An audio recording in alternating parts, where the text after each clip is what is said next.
நான் இப்போ உங்களுக்கு ஒரு பெரிய உண்மையை சொல்ல வந்திருக்கேன். என்னன்னா, நம்ம எப்போதுமே கடமை தவறாமல் இருக்கணும். அறிஞர் அண்ணா சொன்னார், கடமை, கண்ணியம், கட்டுப்பாடுன்னு. அவர் சொல்லிட்டு நல்ல முதல்வராக இந்த தமிழ்நாட்டை ஆடிட்டு நல்ல முறையில் போனார். இன்னைக்கும் அறிஞர் அண்ணான்னு நம்ம சொல்கிற அளவுக்கு அவர் வாழ்ந்து காட்டினார்.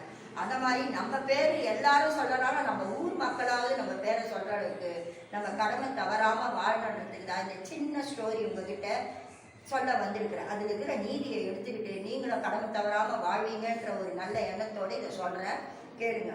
ஒரு ஊரில் வந்து ஒரு குடும்பம் இருந்தது. அந்த குடும்பத்தில் ஹஸ்பண்ட் அண்ட் ஒய்ஃப் இருந்தாங்க. அவங்க புள்ள வந்து நல்லா படிச்சுட்டு அவன் ஹைட் அண்ட் வெயிட் நல்ல பாடியாக இருப்பான். அவனை வந்து அவங்க அப்பா என்ன நினச்சாரு, போலீஸ் ஆக்கணும்னு நினச்சாரு. அதே முறையில் அவனும் வந்து ஆசைப்பட்டான், நம்மளும் ஐபிஎஸ் ஆகணும் அப்படி ஆகணும். முதல்ல வந்து அவன் என்ன சொன்னான், முதல்ல இன்ஸ்பெக்டர் ஆகி நான் போலீஸ் எக்ஸாம் எழுதி நான் வரேன். அதே முறையில் அவன் போலீஸ் ஆகிட்டான்.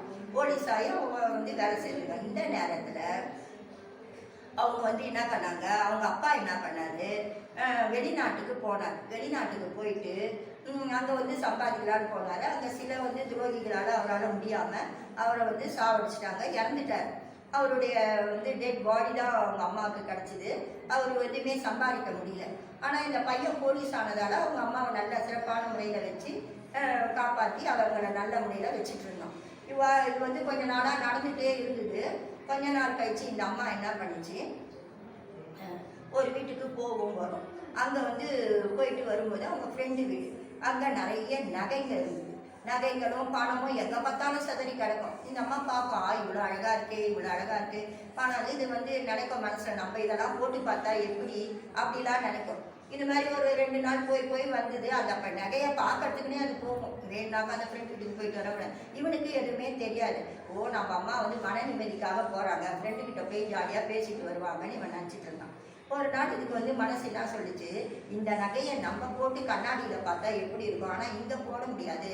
நம்ம அந்த 2 நெக்லஸ் இந்த ஆரத்தெல்லாம் எடுத்துகிட்டு போய் பவுட்டு பார்த்துட்டு எடுத்துகிட்டு வந்து வீட்டில் வச்சிடலாம். அதே இடத்துல மறுநாள் வரும்போது வச்சிடலான்னு அந்த ஐடியா பண்ணின்னு எடுத்துகிட்டு போயிடுச்சு. அந்த ஃப்ரெண்டு அதை கவனிக்கல. சரி நான் போயிட்டு வரேன்னு சொன்னால் போயிட்டு வாங்கச்சு. வீட்டுக்கு போச்சு. கண்ணாடி முன்னாடி அந்த ஆரம் நெக்லஸ்லாம் போட்டு பார்த்துது. கொஞ்ச நேரம் அழகாக பார்த்துட்டு எடுத்து பத்திரமா வச்சிருச்சு. இந்த போலீஸ் ஆஃபீஸர் வந்து என்ன பண்ணால், ஸ்டேஷனுக்கு போனான். போயிட்டு வேலை செஞ்சுட்டே இருக்கான். அப்போ ஒரு வந்து கம்ப்ளைண்ட் ஒன்று வருது. என்னன்னா, இவன் ஃப்ரெண்டு வீட்டில் நகையை காணலன்னு இவங்களுக்கு கம்ப்ளைண்ட் கொடுக்குறாங்க. யாருக்கு, அந்த பையனுக்கு கொடுத்தோடனே இவன் என்ன சொல்கிறேன், அவன் ஆண்டி என்ன பண்ணுவோம், ஏன் ஆண்டி என்ன நீங்கள் வேலைக்காரங்க யாருன்னா வந்தாங்களா, வெளியாளுங்க வந்தாங்களா, எல்லாரும் வந்தாங்களா, இவன் பேரை மட்டும் சொல்ல, ஃப்ரெண்டு இந்த வேலையை செய்திருப்பாளான்னு அவளுக்கு ஒரு சந்தேகம். உடனே அவன் என்ன பண்ணா, இவங்க பேரை மட்டும் சொல்லலை, எல்லாரையும் சொன்னான். எல்லாரையும் அவன் பார்த்துட்டான், கிடைக்கல. அப்புறம் அவன் வந்து சரி ஆண்டி பார்க்கலாம், அந்த கேஸை நான் டீல் பண்ணுறேன்னு சொல்லிட்டு வீட்டுக்கு வந்தான். வீட்டுக்கு வந்துட்டு இவன் சாப்பாடு போட சொன்னான். அவங்க அம்மா போய் சாப்பாடு போட, இது என்ன பண்ணிச்சு, கண்ணாடியில் போட்டு பார்த்துட்டு அதை எடுத்து அப்படியே ஒரு பாக்ஸில் டேபிள் மேலேயே வச்சுட்டு மறந்துட்டு இது போய் சாப்பாடு உள்ளே போய் எடுத்துகிட்டு வர போச்சு. இவன் என்னடா இது இவ்வளோலாம் போதும், இதில் என்ன இருக்குது பார்க்கலான்னு டப்பாவை திறந்தான் பாருங்க. அதில் அவங்க கம்ப்ளைண்ட் கொடுத்தா ஆரம் நெக்லஸ் எல்லாம் இருக்குது. உடனே இவனுக்கு ஷாக் ஆகிடுச்சு. ஐயோ, நம்ம அம்மா எடுத்துகிட்டு வந்து இதை வச்சுருக்காங்களே, இவங்க பேரை மட்டும் அந்த ஆண்டி நம்பிக்கையாக நம்ம சொல்லலையே, இவங்க இந்த மாதிரி ஒரு துரோகம் உங்களுக்கு செய்துட்டாங்களேன்ட்டு கவர்ந்து சாப்பாடு போட, இல்லைம்மா எனக்கு பசிக்கலை, நான் வந்து ஸ்டேஷனுக்கு போயிட்டு வரேன், நைட்டுக்கு வரேன், நீங்கள் வந்து கதவு சாப்பாடு போட்டுட்டு பத்திரமா இருங்க, சாப்பிடுங்கன்னு சொல்லிட்டு போயிட்டான். போயிட்டு அந்த ஆண்டியை கூப்பிட்டு கேட்டான், நீங்கள் எங்கள் அம்மா பேரை ஏன் நீங்கள் சொல்லலை ஆண்டினா. அவங்க அந்த மாதிரிலாம் செய்ய மாட்டாங்கப்பா, என் திக்கு ஃப்ரெண்டு, அவங்க வருவாங்க போவாங்க, என்னை பற்றி கேட்டுட்டு போயிடுவாங்கன்னு சொல்லிச்சு.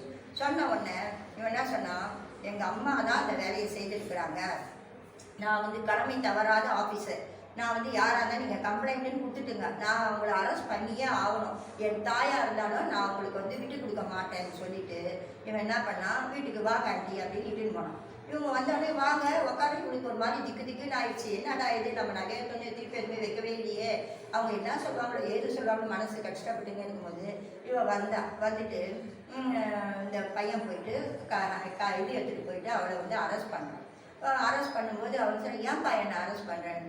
அம்மா, அந்த ஆண்டி வந்து நகை காணலன்னு என்கிட்ட வந்து கம்ப்ளைண்ட். ஐயோ அப்பா, நான் திருடிட்டு வரலப்பா, அந்த நகை எனக்கு ரொம்ப பிடிச்சிருந்தது, அதை போட்டு நம்ம கண்ணாடியில் பார்க்கலான்னாப்பா வந்து நான் திருடிட்டு வரலப்பா. நான் போட்டு என்ன இருந்தாலும் அடுத்தவங்க பொருளை கேட்காம தொட்டது தப்பு தான். நான் தாயாக இருந்தாலும் சரி, மனைவியாக இருந்தாலும் சரி, யாராக இருந்தாலும் எனக்கு கடமையை செய்ய நீ சொல்லி கொடுத்துருக்க. நீங்கள் தான் சொல்லி கொடுத்துருக்கீங்க எனக்கு கடமையை கரெக்டாக செய்யணும். அந்த கடமையை நான் செய்கிறேன். உங்களை நான் அரெஸ்ட் பண்ணுறேன். நீங்கள் வந்து கோர்ட்டில் பேசிக்கிங்க எதா இருந்தாலுமே, என் கடமையை செய்யறதுக்கு நீங்கள் குறுக்கால நிற்கக்கூடாதுன்னுட்டு அந்த அம்மா கண்ணீர் அழுது, என் புள்ள நீ வந்து என்னை அரெஸ்ட் பண்ணலாமா, என்னை பற்றி உங்களுக்கு தெரியாதா, நான் அடுத்தவங்க பொறுப்பில் ஆசைப்பட்டுட்டீங்கம்மா, ஆசைப்பட்டது தானே அந்த ஆண்டி உங்களை நம்பிக்கையாக உங்கள் பேரை சொல்லலை, எல்லார் பேரையும் சொன்னாங்க. ஆனால் உங்கள் மேலே நம்பிக்கை வச்சாங்க. அவங்களுக்கும் நீங்கள் வந்து உண்மையாக நடக்கலை, எங்கள் வீட்டுக்கும் நீங்கள் உண்மையாக நடக்கலை. நகை ஆசை என்னம்மா வேண்டியிருக்கு, அவங்ககிட்ட கேட்டிருந்தாலும் கொடுத்துருப்பாங்க. நீங்கள் போட்டு அழகு பார்த்துட்டு கொடுத்துருக்கலாம். எடுத்துகிட்டு வந்து வீட்டில் வச்சது ரொம்ப தப்புமா. அதுவும் போலீஸ் வீட்டில் ஆஃபீஸர் இருக்கும்போதே அங்கே எடுத்துகிட்டு வந்து வச்சது மிக மிக தப்பு. அது என் கண்ணில் பட்டுடுச்சுமா, நான் செய்து தான் ஆகணும்னா அவங்கள அரெஸ்ட் பண்ணி என்னை அந்த ஊரே பாராட்டுச்சு. பேப்பர்லலாம் வந்தது, தாயையே அரெஸ்ட் பண்ண போலீஸ்காரர் நேர்மையான அதிகாரின்னு அவனுக்கு பேர் வந்தது. ஆனால் அவன் ராத்திரி வீட்டுக்கு வந்து தேம்பி தேம்பி அழுதான். இந்த ஒரு இக்கட்டான சூழ்நிலையை என் குடும்பத்துக்கு ஏன் கொடுத்த கடவுளேன்னு அழுதான். அதனால கடமையை நீங்கள் எப்பவுமே கடமையை நம்ம நேர்மையாக செய்தால் கடவுளும் நம்மளுக்கு உடன் இருப்பார், ஊரில் இருக்கவங்களும் நம்மளுக்கு உடன் இருப்பாங்க. எல்லாருக்கும் நேர்மையாகவும் கடமை தவறாகவும் இருங்க. கடமை தவறாமல் நீங்கள் இருந்தீங்கன்னாவே உங்களை வந்து நல்ல ஒரு பொசிஷனுக்கு எடுத்துகிட்டு போய் கடவுள் ஒர்க்காக வைப்பாருன்றதை இந்த கதை மூலம் உங்களுக்கு நீதி சொல்கிறேன். நன்றிங்க.